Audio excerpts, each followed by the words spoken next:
Hello, Mr. Rick. I'll be your attending doctor today. Wait, do I know you? You could say that. We go way back. Huh, well, listen, Doc, my chest hurts. I think it's stress or something, but I'm not crazy, okay? Chest pain, stress. But do you ever feel like people are watching you? What? No, I'm fine. Do you sometimes feel like your thoughts aren't your own? What the hell are you talking about? I came here for chest pain, not this. Patient shows paranoia, agitation, resistance to questioning. Don't write that down. I'm not crazy. Rick, denial is common. We're here to help you. Inside, I smiled. Every word he spoke only made my case stronger. Within hours, I'd convinced the psych team. Mr. Rick, we need to transfer you for evaluation. No, you don't understand. I'm not sick. Resisting won't help. Just relax.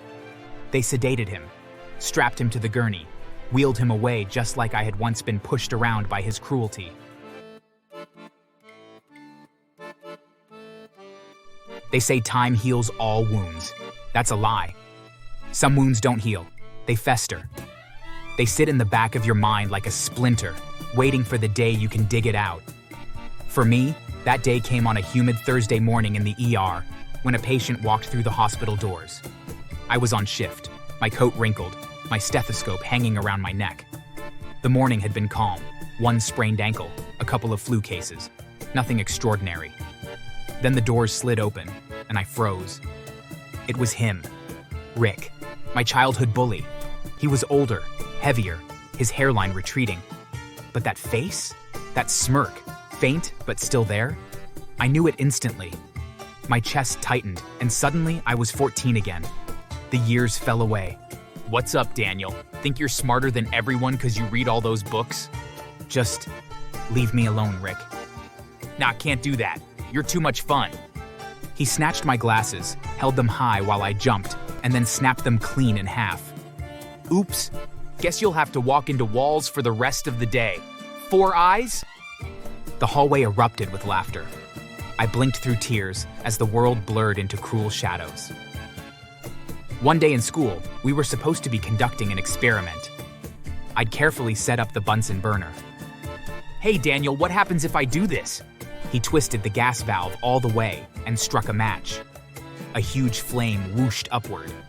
What on earth? It was Daniel. He tried to blow us up. The teacher's eyes bored into me. I got detention. Rick just winked at me as the class giggled.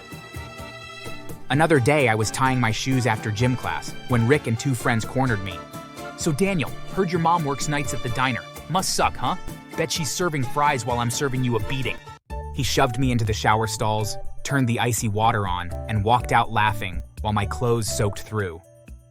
Careful, Doc, in training, you might catch pneumonia. Oh wait, you can cure yourself. Rick didn't stop. One time I sat with my tray, finally thinking I'd get a quiet lunch. Rick strutted over with a carton of chocolate milk. Hey guys, want to see a magic trick? He popped the carton open and poured the entire thing over my food. What the hell, Rick? Oops, guess you're fasting today. Maybe you'll lose some weight. Skinny nerds need some meat on their bones anyway. Laughter. My stomach growled the rest of the day. Another time the principal was giving out awards. I'd worked all semester for my science medal. Just as they called my name, Rick stuck out his leg. I tripped on stage. Papers scattered.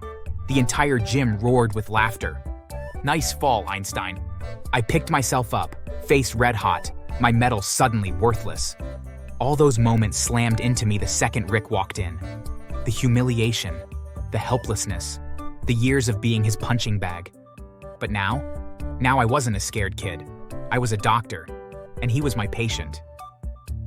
My pen dug into the chart as a thought struck me. What if I painted Rick as insane? What if I made him feel what I felt? Trapped, powerless, disbelieved. For years, he had made me look weak, crazy, pathetic. Now I could return the favor. Hello, Mr. Rick. I'll be your attending doctor today. Wait, do I know you? You could say that. We go way back. Huh, well, listen, Doc, my chest hurts. I think it's stress or something, but I'm not crazy, okay? Chest pain, stress. But do you ever feel like people are watching you? What? No, I'm fine. Do you sometimes feel like your thoughts aren't your own? What the hell are you talking about? I came here for chest pain, not this. Patient shows paranoia, agitation, resistance to questioning. Don't write that down. I'm not crazy. Rick, denial is common. We're here to help you. Inside, I smiled. Every word he spoke only made my case stronger. Within hours, I'd convinced the psych team. Mr. Rick, we need to transfer you for evaluation. No, you don't understand. I'm not sick. Resisting won't help. Just relax. They sedated him, strapped him to the gurney, wheeled him away just like I had once been pushed around by his cruelty. My revenge was complete. I checked the system days later. Rick was officially admitted as psychotic. He had refused treatment, screamed at staff, and gotten into a fight with another patient who broke his nose. I leaned back in my chair, almost laughing. My bully, the king of the schoolyard, beaten and labeled insane. One afternoon after my rounds, I found an envelope. No return address, the handwriting shaky. I know what you did. At first, I thought I was losing my mind. Nobody believed me. They laughed when I said I was sane. They said I was paranoid, delusional. At night, I remembered the faces I heard as a kid. The kids I mocked, the ones I broke. I remembered you too, Daniel, your glasses, the way I snapped them, the way I laughed. I don't know if you orchestrated this or if life finally punished me. If it was you, maybe I deserved it. I forgive you. I hope one day you forgive me too. Rick. I sat frozen, the letter trembling in my hands. After I read Rick's letter, a strange mix of emotions washed over me. The anger that had fueled my revenge began to dissolve into pity. I realized that behind all his arrogance and cruelty, he was just a broken man, trapped in the consequences of his own actions, and mine. For the first time, I saw him not as my tormentor, but as a human being who needed a chance to recover. I quietly pulled strings with the psychiatric team, providing evidence of his gradual improvement and cooperation, advocating that he could safely continue treatment outside the hospital. It felt surreal.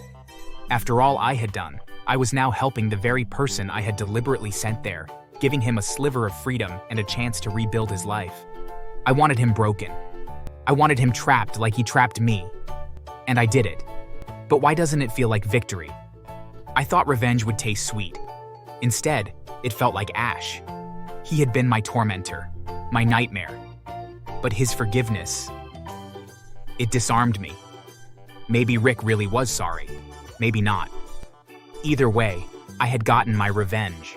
So, yeah, that's the story of how I sent my childhood bully to a psychiatric hospital by pretending he was mad.